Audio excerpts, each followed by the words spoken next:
Videoen var i Paris.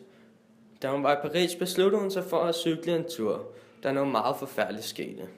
Hun faldt og slog sig meget, men takket være det blå sygesikringskort fik hun gratis behandling på et godt hospital i Paris. Stem. Her er landmanden Karl og hans kør. Takket være EU's landbrugsstøtte har det været muligt at fokusere meget mere på dyrene end økonomien. Stem.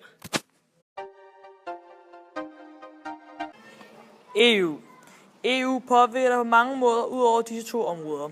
For eksempel fri bevægelse, toldfri salg af varer og muligvis en ny patentaftale. Stem til EU-parlamentsvalget. Det er vigtigt.